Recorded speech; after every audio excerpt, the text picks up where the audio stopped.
Hello friends, welcome back to my channel.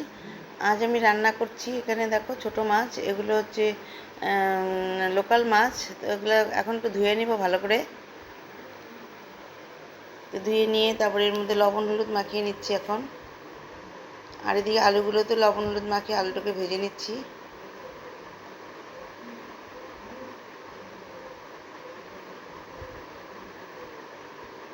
এখন আর কড়াইতে আর একটু তেল দিয়ে নিয়েছি, দিয়ে নিয়ে এখন মাছগুলোকে ভেজে নেব।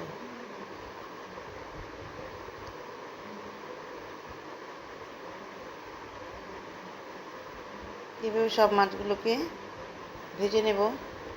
আর বাকি কয়েকটা আছে, এগুলোকে উঠিয়ে নিয়ে তো ওগুলোকে ভেজে নেব। তো ওই মাছগুলো একটু সাইড করে দিয়ে আবার বাকি মাছগুলোকে দিয়ে দিচ্ছি।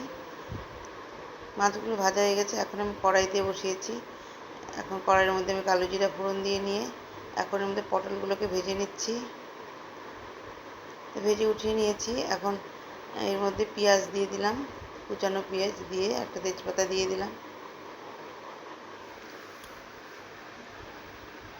এখন এর মধ্যে টমেটো দিয়ে দিলাম বিচি ছাড়িয়ে।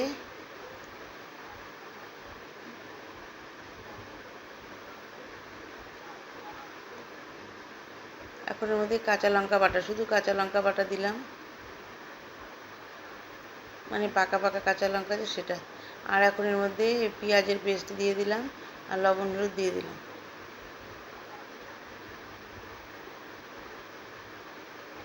দিয়ে মশলাটাকে একটু ভেজে নিচ্ছি। এখন এর মধ্যে সামান্য একটু জল দেব, জল দিয়ে মশলাটাকে একটু কষিয়ে নেব। তো এখন এর মধ্যে একটু জিরের গুঁড়ো দিয়ে দেব।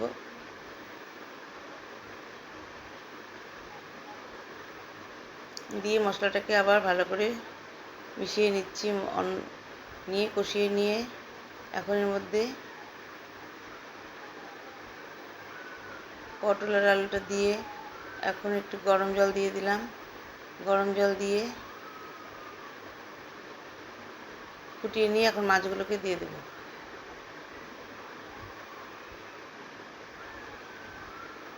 এখন সব মাছগুলোকে দিয়ে দিচ্ছি, দিয়ে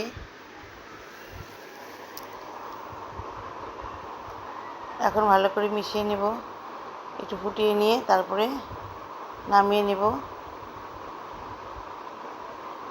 আর এদিকে মাছটা কষছে, এদিকে আমার মাংসটাও প্রায় হয়ে গেছে, আঁচটা কম করে দিয়ে রাখছি। তো এইভাবে আমার রান্নাটা, মাছের ঝোলটা হয়ে গেল। এখন আমি মাছের ঝোলটাকে নামিয়ে নিব।